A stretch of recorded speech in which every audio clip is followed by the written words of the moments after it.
बस्तियां जला रहा है, बस्तियां तोड़ रहा है। गुजरात में तो बस्ती तोड़ कर आया है। यहाँ पे इसका पूरा प्लान है कि तोड़े ही ना, इसे जला भी दे। ये सिर्फ एक लोगों पर अटैक नहीं कर रहा है, ये तमाम लोगों पे अटैक कर रहा है। ये अपनी फासिस्ट प्रवृत्तियों को दिखा रहा है।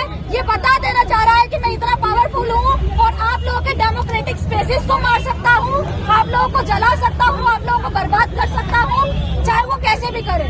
माइनॉरिटी इंस्टीट्यूट पे क्यों अटैक कर रहा है, सिर्फ मुस्लिम्स पे अटैक क्यों कर रहा है, वो पूरा का पूरा फासिस्ट एजेंडा लेकर चल रहा है। तो इसे हमें ध्यान रखने की जरूरत है कि ये बार बार इस तरह से हमारे आवाज को दमन कर रहा है ताकि हम अपनी अभिव्यक्ति ना कर सके, हम लोग अपने अधिकारों की बात ना कर सके, और हम पे ये लगातार एक रूपता बनाने के लिए लगातार अटैक करता जाएगा। तो अभी हम लोगों को सभी को साथ में आने की जरूरत है। बीजेपी, आरएसएस इस तरह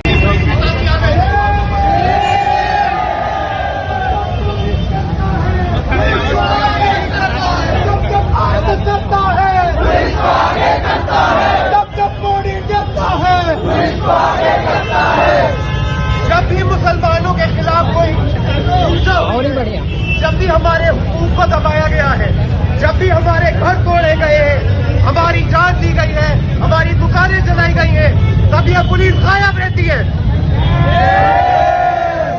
लेकिन अगर कभी मुसलमान अपनी हक की बात करे, कभी पूछे कि हमको चलती हुई ट्रेन में नाम पूछ के गोली से क्यों मारा जा रहा है, हमारे घरों को क्यों जलाया जा रहा है, हमारी दुकानों पे आग क्यों लगाई जा रही है, तब ये पुलिस आ जाती है, तब ये पुलिस हमको रोकती है, हमको बताती है कि हमारी वजह से लॉ एंड ऑर्डर की सिचुएशन हो। वो लॉ एंड ऑर्डर जो ना ये कभी हमारे लिए मानते हैं, ना ये कभी हमारे लिए रखते। मुसलमानों को हरियाणा में उनके घरों से उठाया जाता है, 60 से ज्यादा FIR में 312 से ज्यादा लोग अरेस्ट होते हैं, उन्हीं के घर जलाए जाते हैं, उन्हीं के घर से निकाला जाता है। के लेकर जो इसके जिम्मेदार हैं उनको अरेस्ट करें, और उसका मेन कल्प्रिट है जो कि आगे पहले ही बोलता है कि हम वहाँ आएंगे और जिसको दम है वो रोक के दिखाए, मोनू मानेसर को अरेस्ट किया जाए। मोनू मानेसर के बारे में कहा जा रहा है कि वो पुलिस की नजर में मिल नहीं रहा है, फरार चल रहा है। ये पूरी तरीके से झूठ है। उसे शय दिया जा रहा है, वो पुलिस की आड़ में ही छुपा है, और ये कहा जा रहा है कि वो चुप है, वो बाहर है, उसकी नजर में नहीं आ रहा है। ये पूरी तरीके से झूठ फैलाया जा रहा है और लोगों को एक सामने उसका फ्रेम दिखाकर कि वो दिख नहीं रहा है, एक बरगलाया जा रहा है और हमेशा से बरगलाता जा रहा है।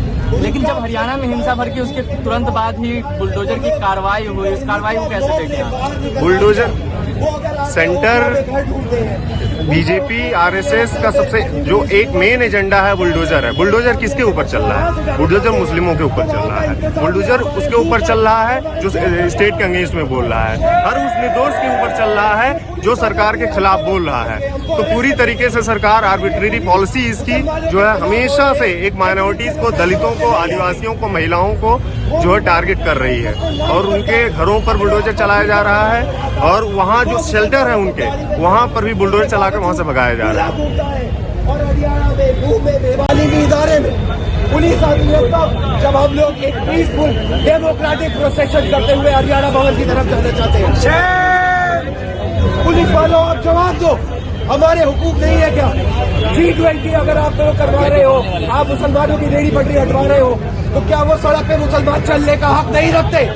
अब अपनी आवाज उठाएंगे, अब अपने हुकूक के लिए लड़ेंगे, और तब तक लड़ेंगे जब तक हमारे अंदर जमीर नहीं कर रहे। ये सवाल हम भी पूछना चाहिए। जब नूर में या मणिपुर में दंगा हुआ था, तब जो इंडिया नाम करके जो अलायंस बना था, वो लोग क्यों एक हड़ताल नहीं किया? हड़ताल करना चाहिए था उन लोगों को, पूरे भारत में एक भारत बंद करना चाहिए था, जबकि वो लोग नहीं किया।